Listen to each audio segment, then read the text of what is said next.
Good evening and welcome to Alan's Italy. Tonight we have back with us one of my favorite guests, the wonderful Franc Palaia. Frank, welcome back. Thank you, Alan. Always great to be here. And we are going to be continuing with a show that we began a few weeks ago on Pompeii, the wall paintings of Pompeii, and we're going to be continuing with that, and possibly, if we have time, getting into an area of Campania known as Paestum. Paestum? Paestum, which is an ancient Greek site. But so we had a great trip. Yeah. Oh, right. A great trip. Great trip, Alan. Yes. And sure it was a wonderful trip. Where did you go? What did you do? We all want to know. You know, we as I told that part, I told my audience last week. Oh, we went to Orvieto and toured a lot of Alto Lazio, and then we drove to Tuscany and visited my friend in Foligno Valdarno. Mm-hmm. We spent a week in Florence, which we hadn't done in many, many years. So I just kind of, I was like a child in a toy store, running all over Florence taking pictures. Laura was taking pictures, I was taking pictures. We were using two cameras, and we just took, literally 1,500 pictures just of Florence. So I brought them all back. A week in Florence is a lot of time because it's a small city. You can really see so much in a week. Right. I mean, Well, one of the shows I'm doing in the future is a show on quote unquote small museums. Not the Bargello and the Uffizi and the Accademia, but some of the smaller museums like the Leonardo and the Galileo. Did you go to that one? Didn't go to the Galileo, but I'd been there before, and that could be on the show. Yes. We went to the Marino Marini exhibit. We went to the Museum of the Duomo. So that's all going to be, and we went to the Photography Museum. Oh, I don't The know. Alinari Photography Alinari. Museum on Right. Via della Scala, so that was fun. Right. And it was a wonderful trip. Mm-hmm. And the audience will be watching shows for the next year, based on what I Sure. heard. But let's get, before we begin talking about the Pompeii, one of the things that we've been discussing for a future show, and I'm very excited about, is a concept that you're doing in the city of Poughkeepsie, where you live. I'd like you to tell us about that, if you can. Well, yes. Little Italy, Poughkeepsie. In a nutshell, Poughkeepsie is the largest city in Dutchess County. and the Hudson Valley between, say, Yonkers and Albany. And of course, it attracts different ethnic groups over the centuries. But Poughkeepsie is particular because of the railroad bridge. In the 1880s, when they were starting to build the Poughkeepsie Railroad Bridge, they needed a lot of workers. Just by coincidence, the first wave of Italian immigrants came in the 1880s. So a lot of the Poughkeepsie business people and developers needed a lot of workers. They literally went down to New York City. They recruited immigrants, mostly Italian at that time, and they brought them up to Poughkeepsie, and I'd say a good 70-80% of the workers who built the bridge were Italian immigrants. And of course, it took several years to build the bridge. Italians are traditionally good builders, and even though they didn't know the language, it's amazing to me that they got anything done. But so what happened was that the Italians were there for several years to build the bridge, and they literally just stayed right there under the bridge. So that ended up becoming Little Italy. I see.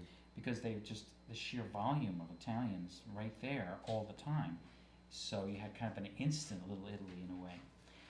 And it got so big over the years that there's still remnants of it as compared to other ethnic groups, the Irish or Germans and Polish and so forth, were also in the area, but they kind of dissipated. But the Italians are still there. And it's a very quaint, cute little neighborhood. The Mount Carmel Church has a beautiful steeple, is the centerpiece, and of course it's right literally underneath the railroad bridge. And anyway, a bunch of us formed a little group, a little committee called FLIP, Friends of Little Italy Poughkeepsie. Over the last few years, we've developed some programs, some activities, public art, festivals, and so forth. And I wanted to contribute something that would be fairly permanent instead of just a street fair, which are great, but it's one day and it's gone. So I thought a mural would be great. And with the mural, it can depict a lot of the amazing history of the neighborhood and the Italian Americans as a kind of a nice celebration of that history. And then I added a map that's going to go in the middle of the mural. And I'm going to start painting the mural in a couple of weeks. And it should be finished by the end of July. And Wow. We're going to have a street party, with ribbon cutting, dedication, and so forth. And I hope you can come, Alan.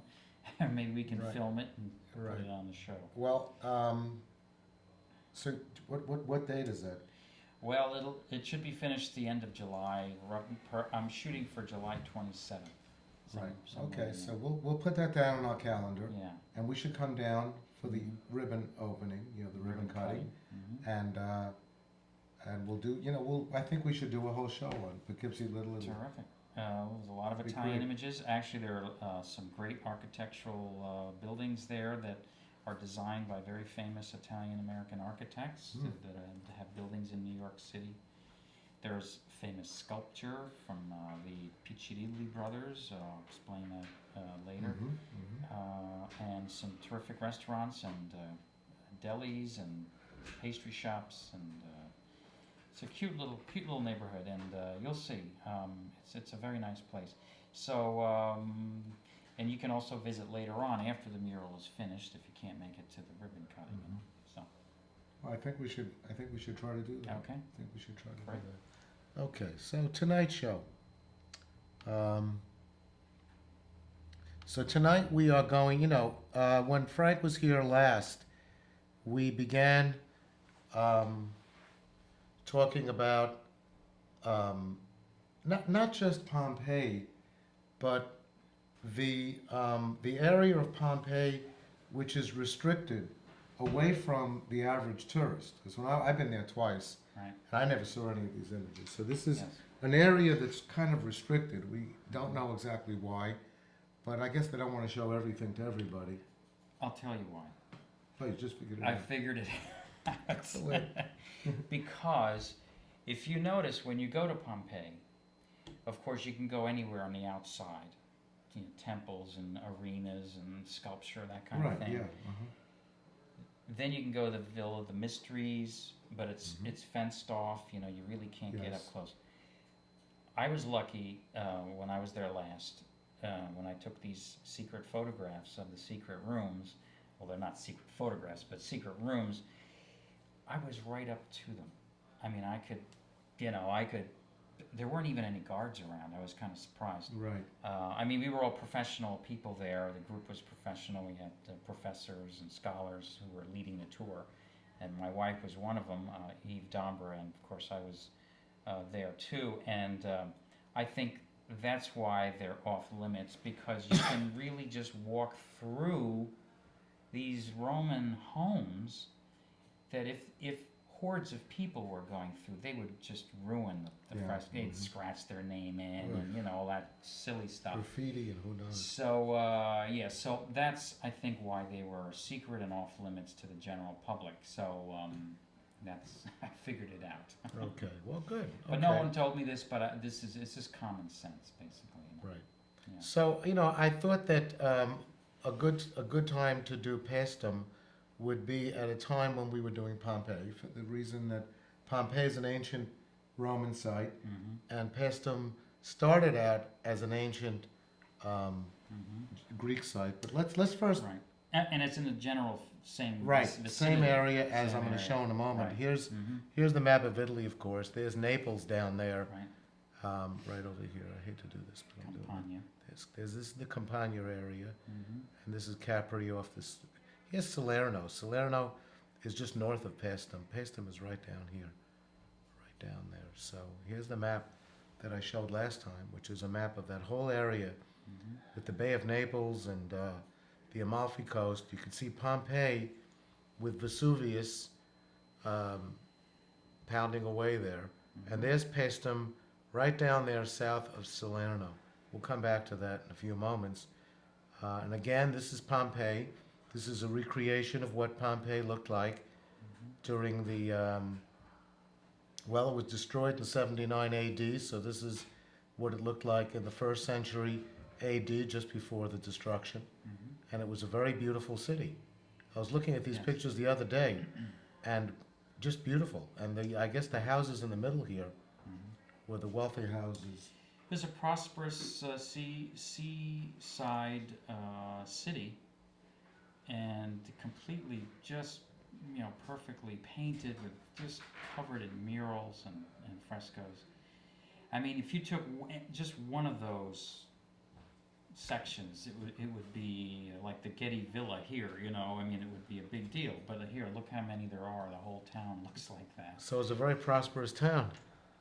But it wasn't the Beverly Hills of Romans. Right. It was kind of in the middle. What- It look at wasn't a this. slum, I of just course. noticed that this is a building right here, right?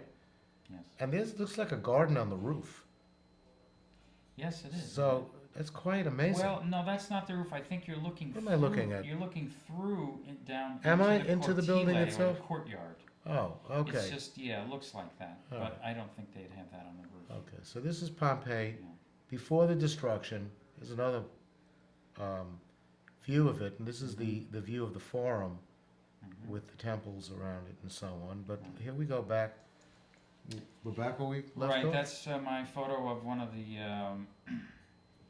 frescoes that were taken out of Pompeii and put into the Museo Nazionale in Naples, which is a phenomenal museum. Everybody has to go there. If you go to Naples, go there first, because they have the most quintessential examples of frescoes, sculpture. You cannot believe the scale of the marble sculpture. Now, you're talking about the archaeological? Yeah, Oh, okay. it's the Right. archaeological, right?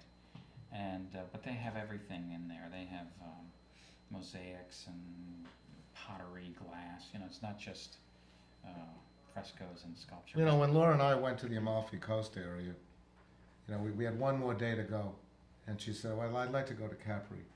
Mhm. And I said, "Well, me too, but I got to see the archaeological museum." And she said, "Really?" And I said, "Yes, we have to see it." So she said, "Okay, Yes. So we took the boat across the bay because we were staying in Sorrento. Right. Across the bay to Naples. Got off the boat, walked directly to the museum, and Laura Naples is quite amazing. Yes. But Laura was kind of a little, doubtful about it and didn't like it that much. So she kind of put up with it, so we never got to Capri. That's all right. You can always go to Capri. No, but the works here are the of the highest quality, the most typical, not typical, but the best examples, I should say, of Rome and Pompeii frescoes that you'll see anywhere in the world. Actually, they're better than the ones you see in Pompeii, the town of Pompeii, because obviously all the best works were taken out of there just for safety reasons, placed in the museum, so they are well preserved. Now, how do they do that? They just kind of break the wall down? Yeah, they and actually take the cut them whole right room? out of the wall, yeah. Huh, Yeah. wow. That's the best way to do it. There is another way you can shear, because the fresco, the paint is absorbed into the wall a good half an inch. Mm. So you just can't slice the surface off. You really have to go deep down into the wall and take a good chunk of the wall out.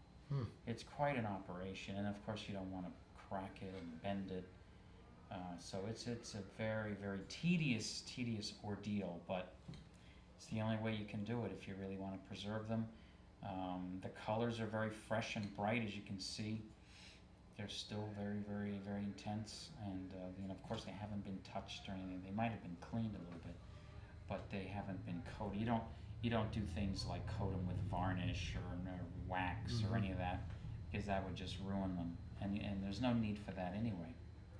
What's nice about fresco, what I like about them, is that they're very dry. There's no shine, there's no sheen.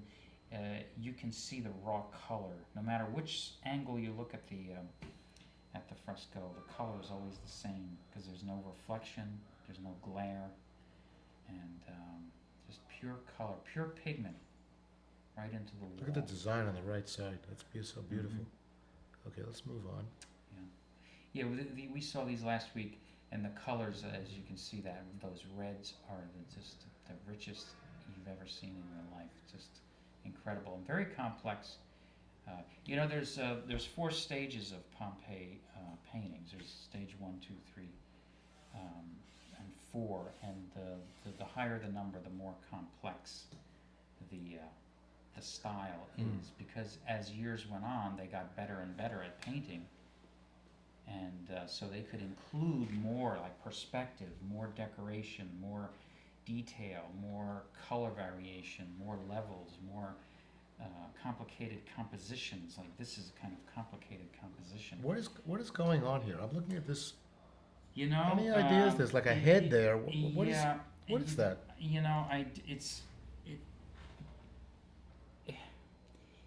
I don't want to say it's an Amazon. Amazon is a military woman figure, usually with a bow, an arrow, and It sort of looks like she has one something. breast exposed. That's how you know an Amazon woman. But we see her head. It almost looks like it's the head's been kind of severed. well, she might be just peeking over the wall. Huh. And then you're seeing the building there behind her, and then the horses in the back could be a fresco on a wall inside that painted building. Mm. And you can see the light from the windows, how they show the light from the windows coming through. It's hard to figure out what the details are in these stories, but this is, I would say, a good example of the 4th style, because it is complex. And it shows a little bit of perspective. Oh yeah, they are terrific at perspective. Most of the images are mythological images, Athena and Zeus and Hercules and that kind of thing. So my wife would be better at explaining what's going on here. She's the art historian, but look at the purple colors that and that. But the technique of painting in pretty realistic, even though they're mythological figures, they're painted in a beautiful, realistic style, and they look so real. I mean, it's Zeus and Hercules are fictitious, but they look like real flesh and blood. The way they're painted. Yeah, let's move along. That's The kind of a colors in typical little mountainscapes, landscape. Yeah.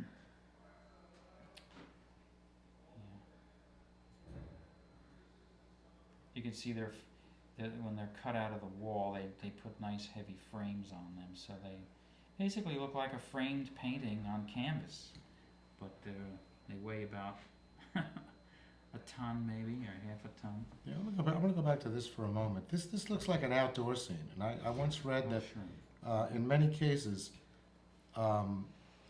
rather than having an actual window looking out of God knows what, they decided to create this idealized scene as if it were a window, and as if, you know, within the house you're looking outside, and this is what you would see. Exactly. So I remember I read that about Bosco Reale. Bosco Right. Reale, which is royal forest. That's what that means. Oh, really? Bosco is a forest. Reale, you're right. Reale is, yeah. Uh-huh. This is a wonderful example of the mosaics. The museum also has probably the best mosaics in the world because they're beautifully preserved. And it's amazing, some of the smaller mosaics, the tesserae, which is the name of the small little pieces of mosaic, are so tiny. They're the size of a crumb sometimes. Hmm. And because they're so small, the crystal clarity of the images really comes through because it's almost like pointillism, painting with little tiny dots of stone and ceramic to make the image. So you have, as you can see here, I mean, it's really sharp and clear and distinctive line. And, Obviously something related to fish. oh yeah. Fish in the top part. Yeah, it's a seaside city, so they Yeah. eat a lot of fish, of course. Hmm. This is a wonderful painting. I remember this one. It's very small, and that's a mosaic, by the way. It looks like a painting. That's what I was saying. The detail they can get with mosaic is My incredible. goodness, that's amazing. Yeah, it is amazing. Look at the folds of the cloth. I mean, incredible. Each figure has a distinctive three-dimensional form. You can see the levels of the foreground, middle ground, background, the shadows of the cloth. It's just superb. That's a It's modern just frame, superb. right? Well, yes. I mean, I don't know. It could be a couple of hundred years old, but that's that's not Pompeii's. I didn't mean, that was ancient, embedded as in opposed a to wall. ancient. The Romans had that embedded in Right, the wall. The uh-huh. museum people put the frame around it just to make it look like Right. a Uh-huh. painting, but it's nice. Yeah, this is one of the more. This is a stunning. larger one, and again, the detail is just phenomenal. It's just so whimsical, and it's so accurate to those fish, the different kinds of fish, the octopus, so forth. And it's just, I don't know, it has a pleasing overall It's so look. sharp. The colors It's are sharp, so sharp. It's accurate. It's like a snapshot of 2,000 years ago, you know? Mm-hmm. And it really isn't all that different than today. I mean, all those fish look the same today, but we just don't depict them in little pieces of ceramic stone to make a mosaic. This one I shot just because of the red. That red is just a knockout red. And again, you know, they ground down their own pigments from natural minerals, and a lot of grinding in the mortar and pestle to make the pigments. And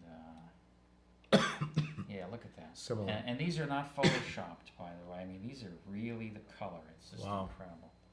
Just incredible.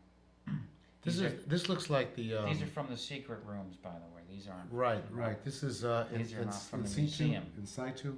In situ, right? In situ. So this is actually looks like the corner of a Of dwelling. an inside of an Right, average house, which is incredible, really. That's also the secret rooms. There are a lot of these kind of continuous Allegories.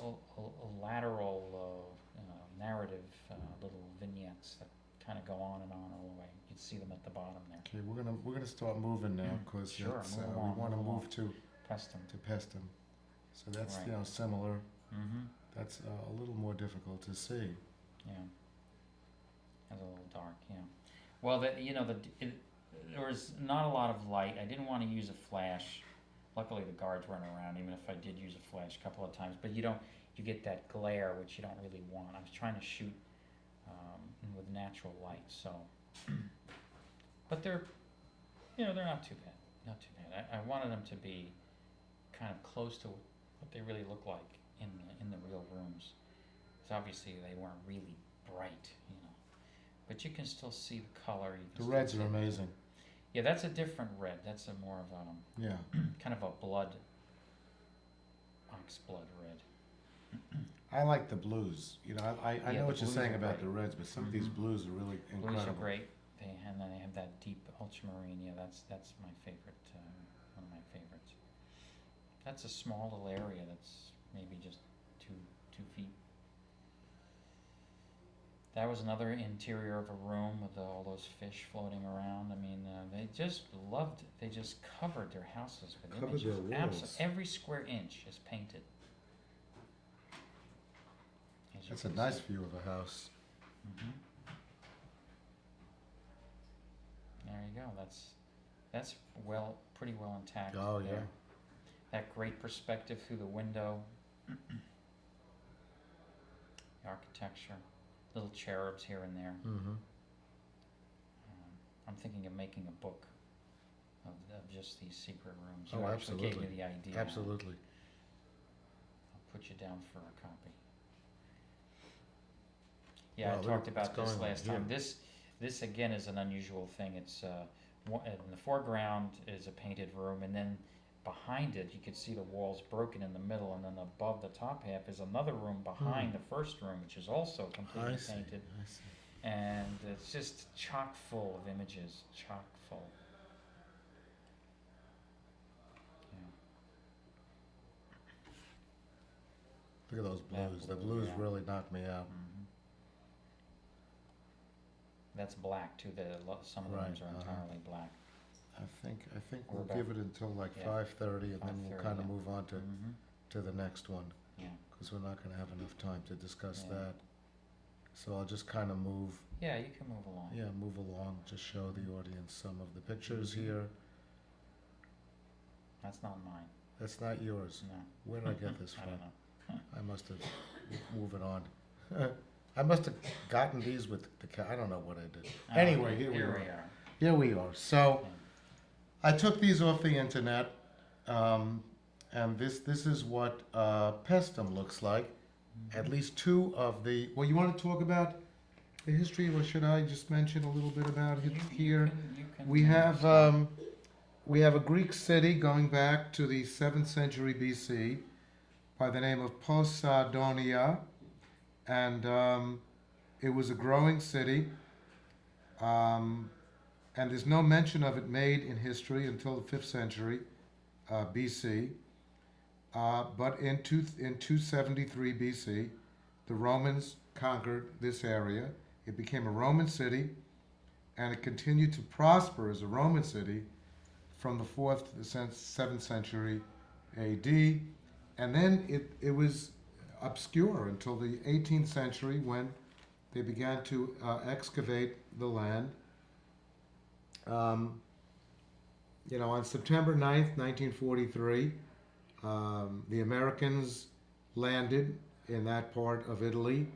The 536th Infantry Division, and there was a battle. As you know, they battled up the coast at Anzio. the famous Anzio. Salerno.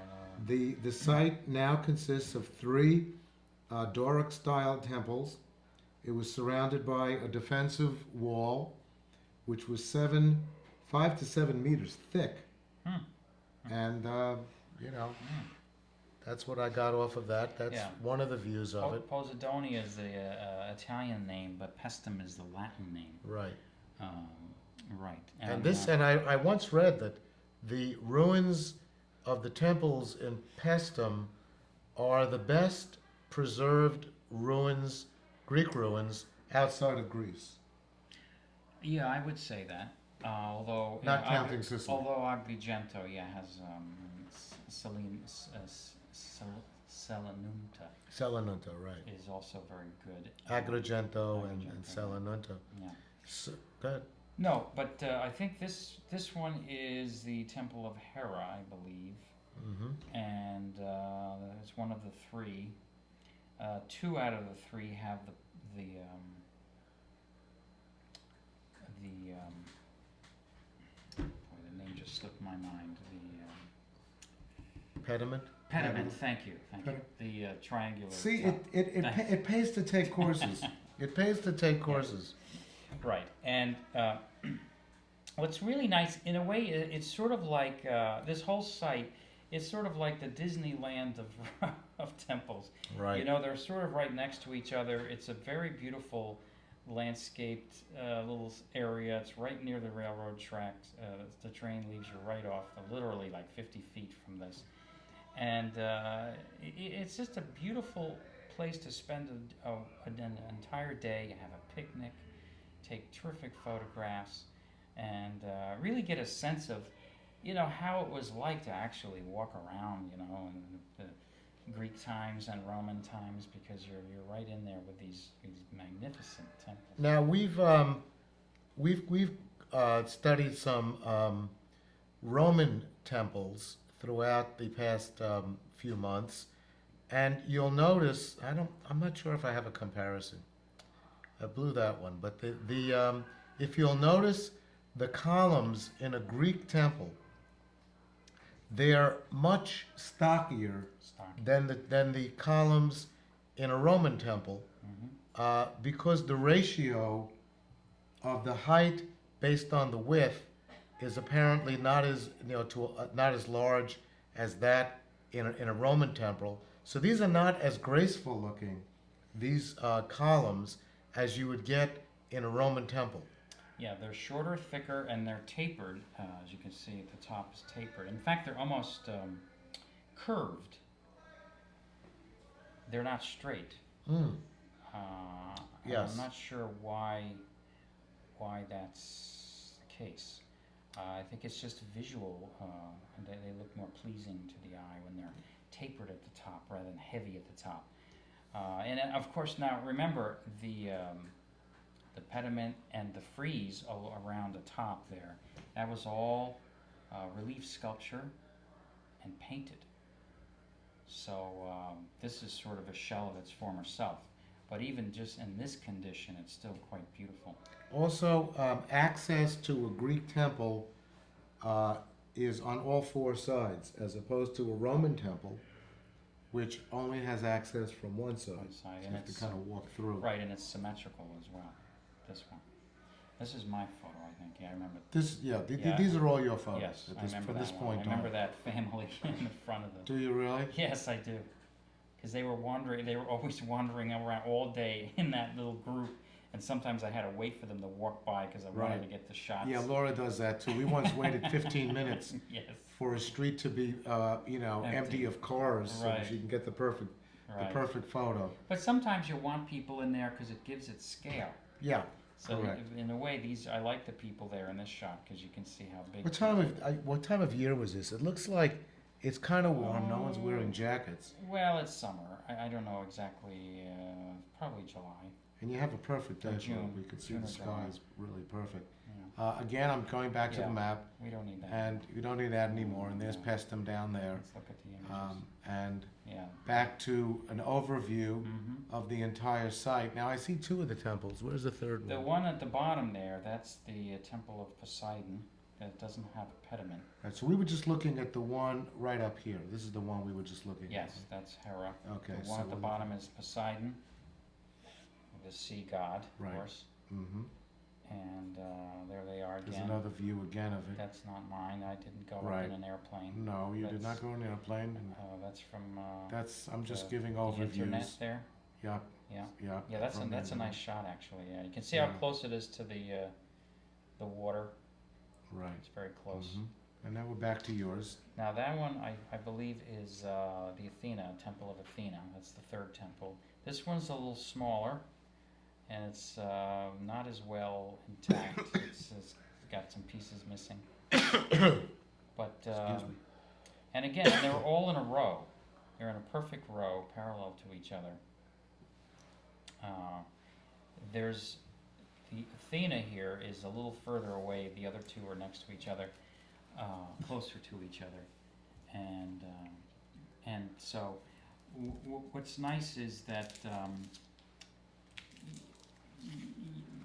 each temple is different, but yet they're similar, and you get a sense of variety. And I love the color of the marble too. By the way, it's got that kind of dirty, antique-y sepia look, which is beautiful. I even like the pock marks on the columns, and so. Oh, by the way, people wonder why are the columns ribbed.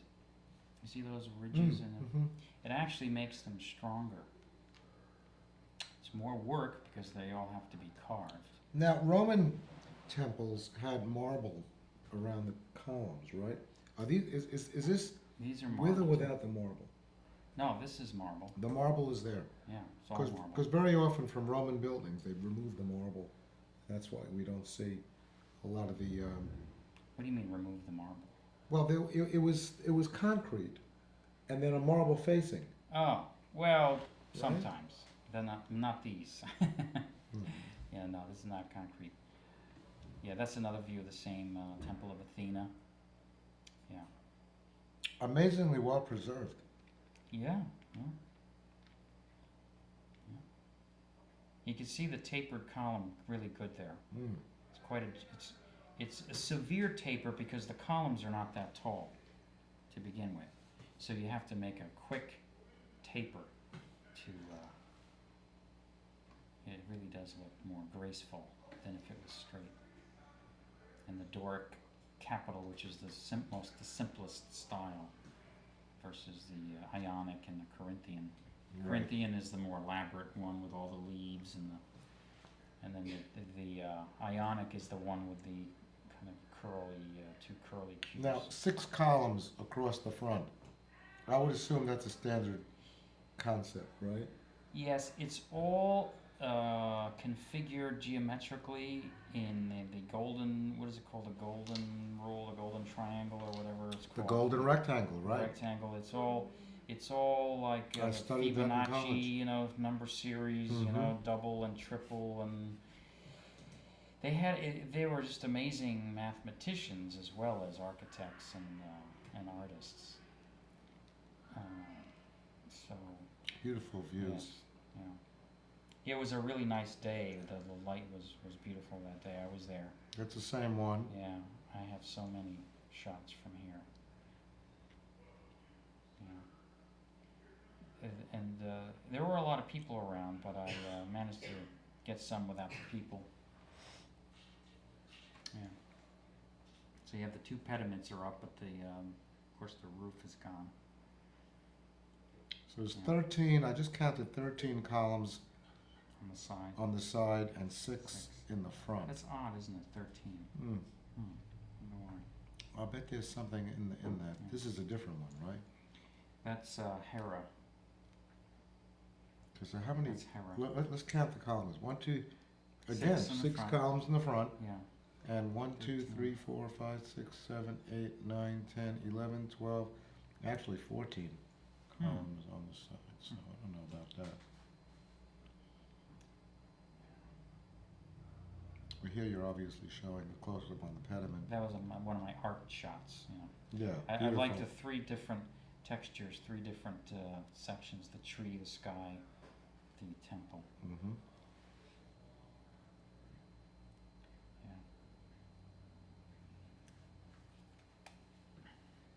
Yeah, and this shot gives you a sense of the landscape around the temples. Again, the people give it scale. Now there's in this picture, we could see other things going on. Mm-hmm. Like there's a foundation over there on the right. Well, remember, this was a small town. In a way. Right. Mm-hmm. So these could have been stores, they could have been homes, but probably stores because it's kind of like the downtown. That's dragged there in the middle. That open area is the main street. So why are the temples preserved over these years and the other dwellings Well, are not? because the dwellings are probably made of concrete and other kinds of stone, and the temples are marble. Hmm. So that's the stronger material. Also, they're higher, bigger, better. You never know. It could have been an earthquake, that Mhm. demolished the smaller stores. You don't know.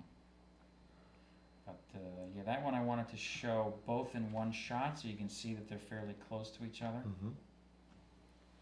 Yeah, I like this one That's very much. Poseidon on the left and Hera on the Mm-hmm. right. That's Poseidon. That's the one with no pediment. And if you look, you could see another layer of another temple kind of on the inside Hmm. that sort of echoes the outside, a smaller version. That's very typical for Roman and Greek temples. You kind of get through the outer layer, and then you still have, Yeah. the inner. Right. Partly that's to hold up the roof, because they didn't have. It's not a dome roof. Hmm. When you have a dome, you can have an open interior. You don't need extra columns. But when you have a fairly flat roof or a pinnacled roof, you need another layer of columns on the inside to support it. Because remember, the spans were just the length of sections of marble, and you can't go too far with a section of marble. It'll collapse. yeah. And it's so heavy that gravity will break I it down. see. So I you see. have to have another layer of columns to hold it up. So we have an outer layer, we have an inner layer, and what's further in, like in the center? Is it all open?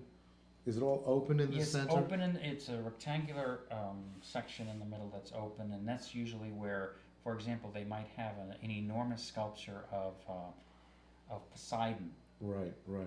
Gilded and very ornate.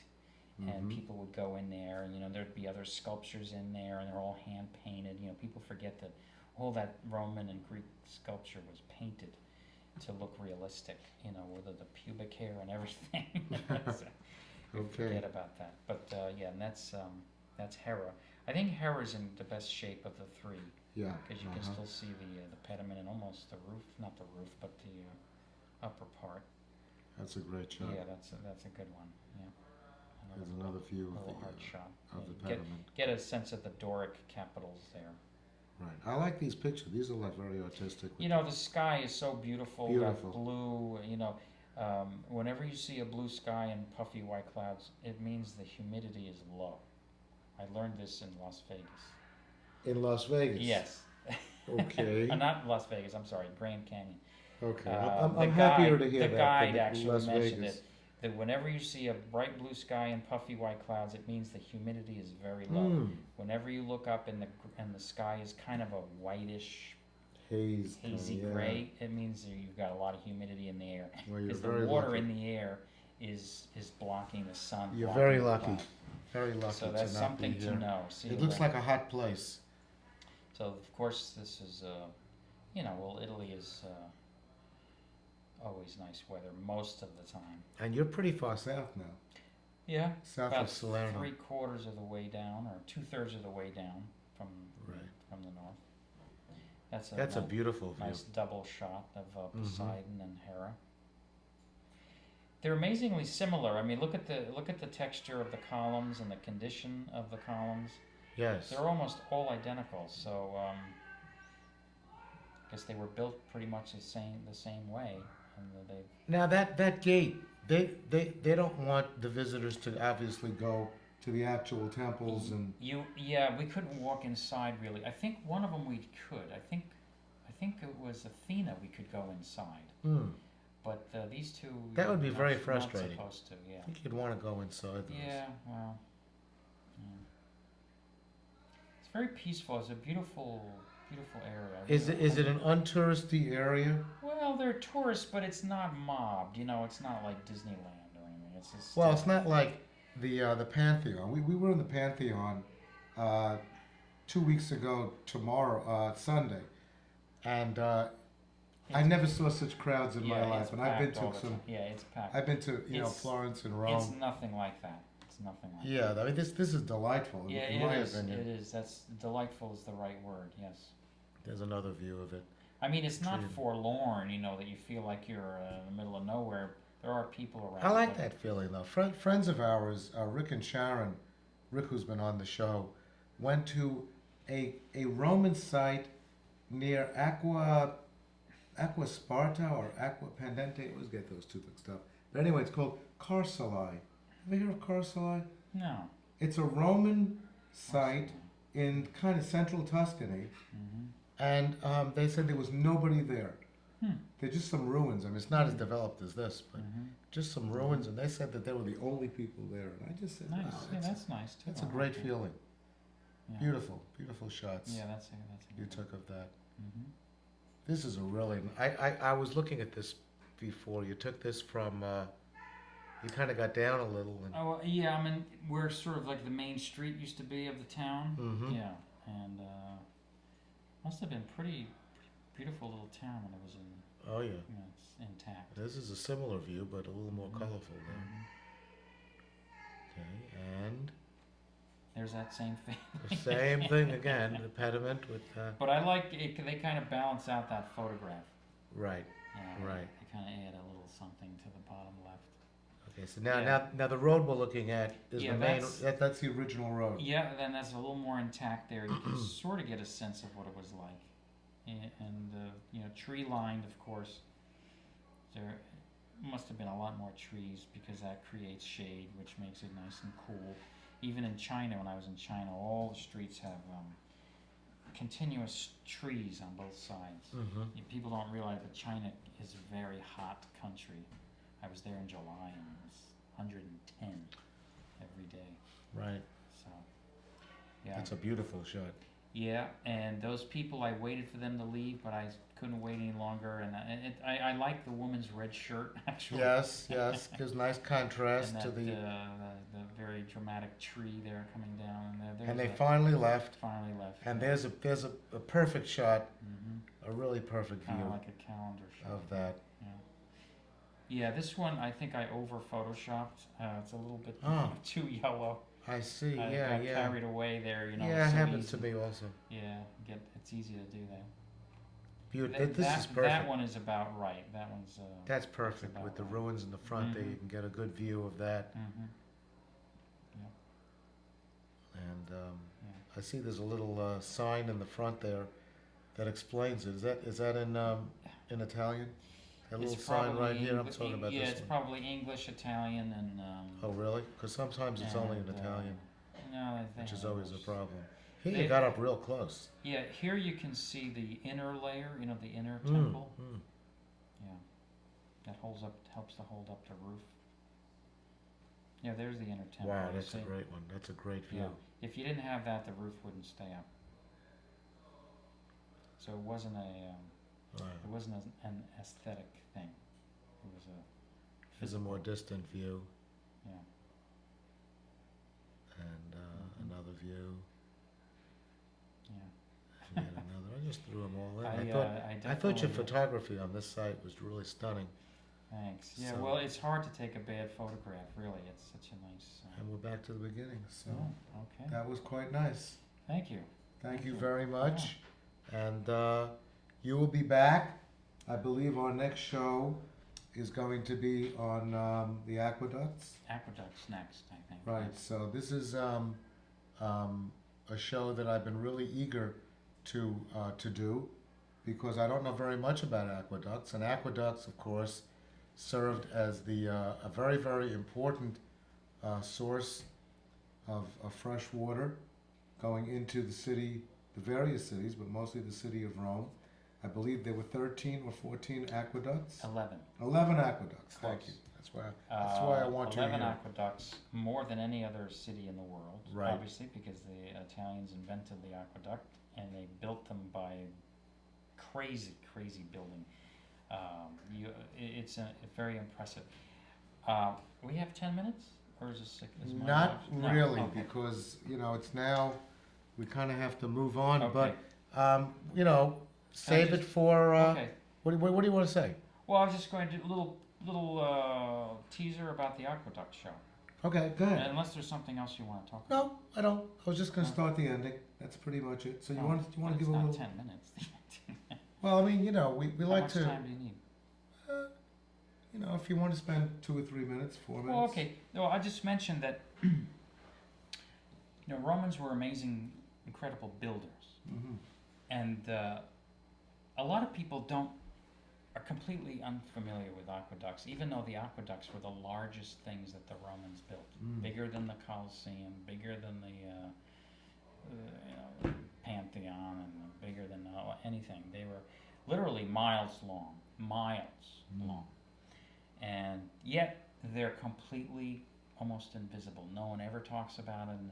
You barely see a photograph. Tell you what we'll do. In an art history book, you might see one photograph of one aqueduct, even though they were the most incredible structures that I have seen. Shows you the versatility ever. of Alan's Italy. Yeah. Continue talking. Okay. Well, here's a little sneak preview. This is the Aqua Claudia, built by Claudius. The emperor who builds a particular aqueduct is named after him usually. Right, So it's Aqua Claudia, and it's one of the more magnificent aqueducts because it's one of the longest ones, one of the highest ones. Parts of it are 100 feet high, which is a 10-story building, which is, you can't get a sense of the scale of these things because they're usually out in the middle of nowhere and there's nothing to relate it to. Right. But you'll see when the next show I'll give you little hints of. I'm not going any further No, with this because okay. we have some incredible images, and I want to, save it for that and really spend time talking about how they were built, why they were built, how they brought fresh water. I never heard about plagues in ancient Rome because I believe that the water coming into the city was always extraordinarily pure, and then they had a wonderful system of sewerage which brought the water out of the city. Right, So if we could talk a little about that as well, They were very clean. that would be great. So let's I think we'll stop here, Okay. and I want to thank you again Thanks, for Alan. your expertise and your wonderful photos, My and pleasure. we'll be looking forward to your return Next to the month. show in a few months. Next month. And next A month, few right? weeks. Next month. So on behalf of Frank and myself, I'd like to wish you buonanotte e buona fortuna.